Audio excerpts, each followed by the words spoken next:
Salve fratres, welcome back into the jungle of Protestantism. Deiterum fidere Patris Allegro, veritas liberabit vos. Sahabat-sahabat Katolik dan Protestan yang mencintai kebenaran. Ini adalah sebuah monolog apologetik. Apakah Allah, Islam, dan Kristen sama secara ontologis? Ini merupakan klarifikasi atas kekacauan retorik Protestan presuposisionis. Jadi, retorik Protestan presuposisionis itu antara lain dari teologi reform, MBM, siapa lagi? Patrick Smith, siapa lagi? Budi Asali, siapa lagi? De Kingadas, dan who else? What else? Who else? Jadi, ontologi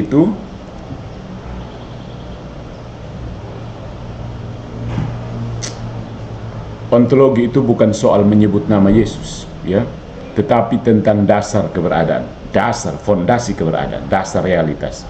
Jadi, kalau Anda tidak bisa bedakan itu, mohon jangan ajak debat filsafat. Kalau belum bisa bedakan itu, jangan ajak debat filsafat, debat TikTok saja. Nah, sahabat-sahabat Katolik dan Protestan yang mencintai kebenaran, ya kan? Malam tadi muncul tanggapan dari seorang pendeta Protestan Reformed bernama MYM, a.k.a. Muriwali Yanto Matali yang terhormat, yang merespons video saya tentang kesamaan ontologis antara Allah yang disembah umat Islam dan Allahnya orang Kristen. Allah umat Islam dan Allahnya orang Kristen. Oke, pertanyaan, apakah ini dua Allah? Tapi sayangnya, respons beliau lebih menyerupai letupan emosional, bukan klarifikasi filosofis. Dia menyebut pendekatan saya sebagai abstraksi kosong.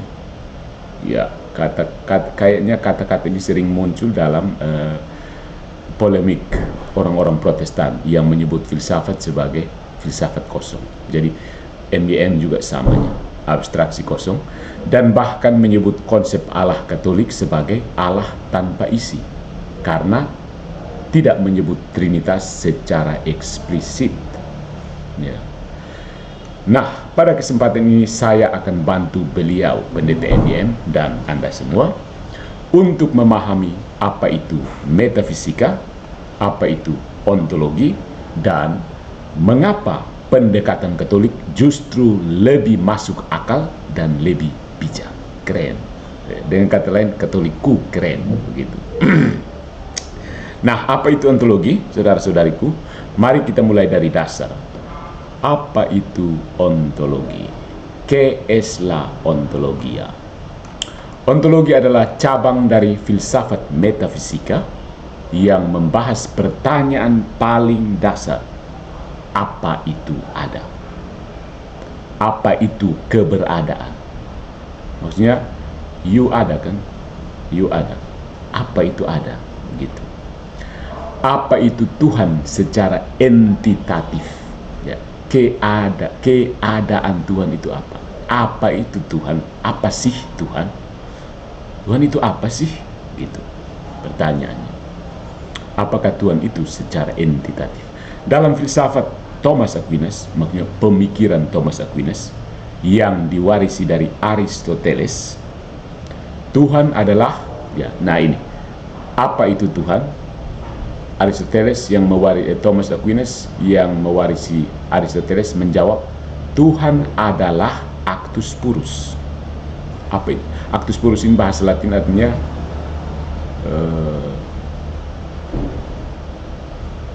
aktualitas murni tanpa potensi. Nah, ini dalam kerangka metafisika klasik itu segala sesuatu yang ada itu selalu terdiri dari aktus dan potensi. Nah, dalam segala ciptaan, segala sesuatu yang lain selain Tuhan itu ada aktus dan potensi. Tapi dalam diri Tuhan itu aktusnya sudah murni, tidak perlu potensi lagi, tidak perlu tanpa potensi lagi. Karena setiap ada yang adalah ciptaan itu selalu punya potensi untuk berubah ke arah lain. Patris Allegro bisa menjadi tua 5 tahun lagi. komputer saya bisa rusak, berubah, lalu dibuang. Ya, itu ada potensi. Tapi dalam diri Tuhan tidak ada lagi perubahan, karena sudah sempurna. Jadi itu aktualitas murni tanpa potensi. Tuhan adalah ipsum esse subsistens. Jadi Tuhan adalah actus purus, dijelaskan lagi ipsum esse subsistens. Istilah ini artinya keberadaan itu sendiri. Penyebab pertama, causa prima, tidak bergantung pada apapun. Ipsum esse subsistens artinya bisa berada sendiri tanpa disebabkan oleh yang lain. Dari dirinya sendiri dia bisa ada. Kalau Patris Allegro ada karena ya bapak dan mama melahirkan, diciptakan oleh Tuhan, begitu. Mok kopi saya ini, gelas kopi saya ini diciptakan oleh pabrik, jadi tidak ada dengan sendirinya. Tapi Tuhan itu dia ada sendiri. Topi saya dibuat oleh orang Kalimantan. Tapi Tuhan, dia bisa ada dari dirinya sendiri, ipsum esse subsistens. Artinya apa, saudara-saudari? Itu artinya Tuhan bukan sekedar pribadi yang kita kenal melalui wahyu, tetapi juga dasar dari segala keberadaan yang bisa diketahui. Tuhan adalah dasar dari segala sesuatu yang bisa diketahui, setidaknya secara terbatas oleh akal budi. Jadi, ketika saya mengatakan bahwa secara ontologis Allah Islam dan Allah Kristen itu sama, saya tidak sedang menyamakan doktrin Trinitas dengan tauhid itu.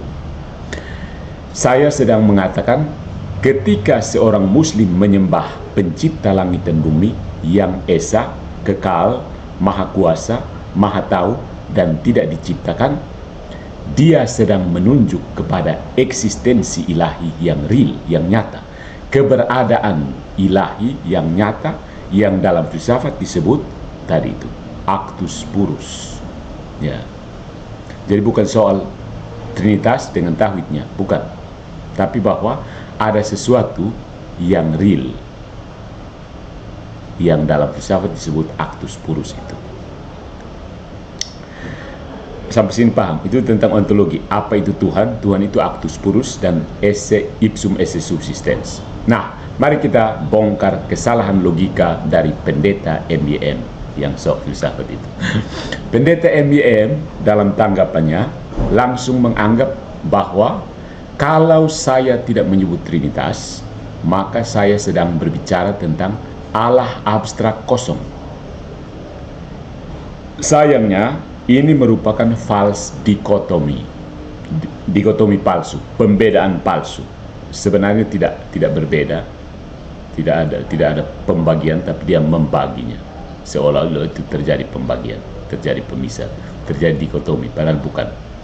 Salah satu kesalahan logika klasik, kesalahan klasik dalam logika, atau kesalahan logika klasik, kesalahan klasik dalam logika.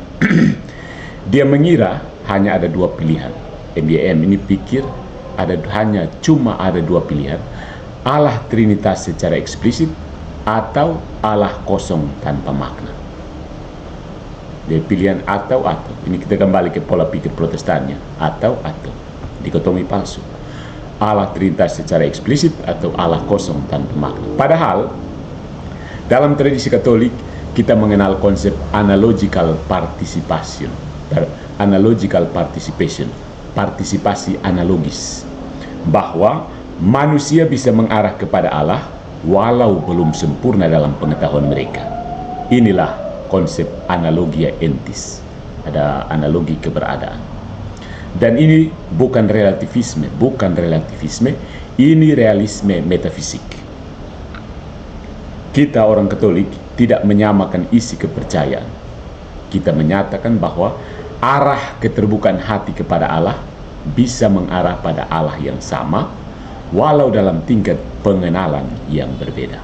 Jadi Allahnya sama, tapi tingkat pengenalannya memang berbeda. MYM juga melakukan straw man, membuat boneka jerami untuk dibakar-bakar di mejanya sendiri.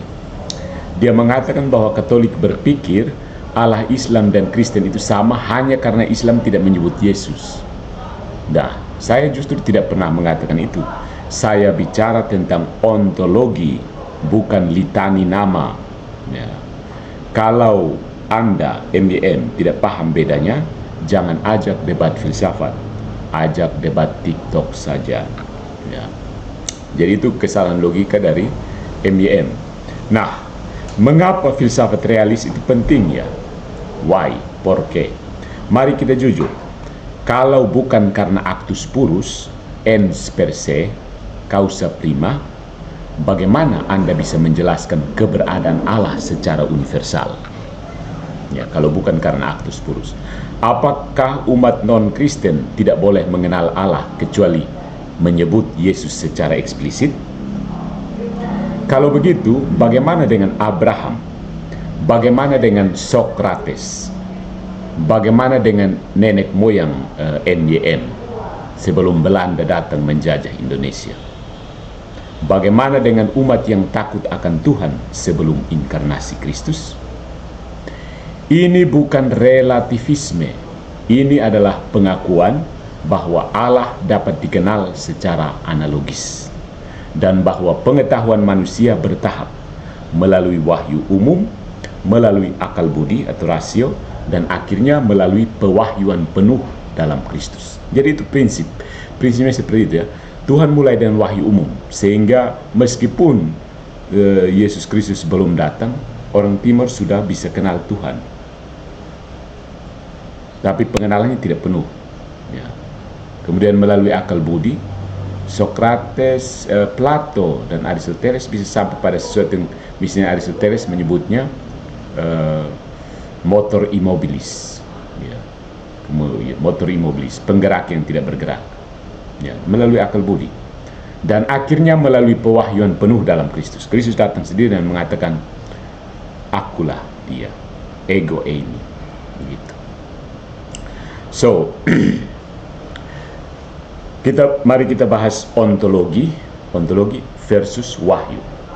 Jadi tadi ada wahyu umum, ratio, lalu wahyu khusus penuh dalam diri Kristus. Nah, pendeta MYM menganggap bahwa semua pembicaraan tentang Allah harus langsung menyentuh Trinitas. Kalau tidak, katanya itu kosong. Tapi tunggu dulu. Kalau begitu, mengapa kitab atau surat kepada jemaat di Roma berkata bahwa manusia dapat mengenal kekuatan dan keilahian Allah melalui ciptaannya? Roma bab 1 ayat 20 itu menegaskan tentang teologi natural sebagaimana yang digagas oleh Thomas Aquinas. Jadi itu, silahkan baca Roma bab 1 ayat 20. Itu bukan wahyu Trinitas, itu wahyu umum. Dan dalam filsafat realis, itu cukup untuk menyebut bahwa manusia bisa mengenal Allah secara ontologis walau belum eksplisit mengenal Allah sebagai Bapa, Putra, dan Roh Kudus. Jadi dia sudah bisa kenal Tuhan sebagaimana adanya walaupun belum eksplisit mengenal Allah sebagai Bapa, Putra, dan Roh Kudus. Jadi contohnya, saya orang Timur. Orang Timur itu mengenal vis neno itu sebagai actus purus itu, secara ontologis, vis neno. Kemudian ketika datang para penginjil dari Portugis dan Belanda, baru vis neno itu dikenal sebagai Bapa, Putra, dan Roh Kudus. Nah, mari kita berikan kritikan terhadap presuposisionisme, yaitu ideologi atau filosofi yang digunakan oleh para penganut teologi reform, termasuk pendeta MYM. Ya, jadi dia memandang metafisika dari sisi presuposisionisme, dan disinilah letak kerusakan presuposisionisme fantil yang diikuti MYM. Ya, MYM itu penganut fantilian ya. Kalau Patrice Allegro Thomistik sejati loh. Mereka menolak natural theology atau teologi natural. Mereka menolak rasio, akal budi, sebagai jalan menuju Allah. Mereka hanya mengizinkan pengenalan Allah jika Anda sudah percaya Alkitab. Nah, kalau begitu tidak ada ruang untuk pertobatan rasional. Ya, Protestan seperti MYM tidak bisa berdialog dengan ateis. Kalau soal ateis itu urusan Thomistik. Fantilianisme itu harus mengandaikan orang percaya pada kitab suci, sementara ateis bilang buang itu buku sampah, begitu. Akan ateis yang bilang kan. Mau dialog bagaimana? Berarti tidak bisa bertobat. Orang ateis tidak bisa bertobat kalau bertemu dengan Deking Gadas dan MYM. Tidak ada ruang untuk filsafat, ya. Tidak ada ruang untuk Sokrates. Tidak ada ruang untuk orang-orang yang sungguh mencari Allah meskipun belum mengenalnya secara eksplisit. Ya. Jadi presuposisionisme seperti itu mengurung Tuhan dalam sistem iman mereka sendiri. Tuhan bukan lagi Allah alam semesta, tetapi dewa privat komunitas Allah jemaatnya MYM dan kumpulannya Patrick Smith dengan pausnya Vantilian atau Calvin, langsung Calvin, paus Calvin. Jadi Allah itu Allahnya Calvin dan penganut-penganutnya, dewa privat komunitas Calvinisme gitu. Tuhan bukan lagi Allah alam semesta, ya. Bahayanya di situ. Kritik terhadap presuposisionalisme. Nah, sebagai dialog dan klarifikasi, sahabat-sahabatku, mari kita luruskan.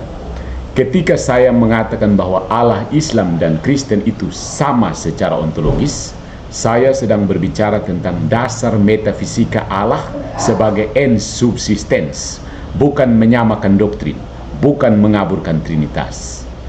Perbedaan trinitas dan tauhid tetap mutlak dalam ranah teologis, tapi dalam ranah metafisika, pengakuan terhadap Allah sebagai pencipta yang esa, kekal, dan maha kuasa tetap mengarah kepada Allah yang benar, sekalipun secara belum utuh. Jadi, sebelum Anda menyebut ajaran Katolik itu abstrak kosong, pastikan dulu Anda tahu bedanya antara ontologi, epistemologi, dan dogmatika. Kalau belum, mungkin lebih baik belajar dulu, bukan debat dulu. Terima kasih. Soli Deo Gloria.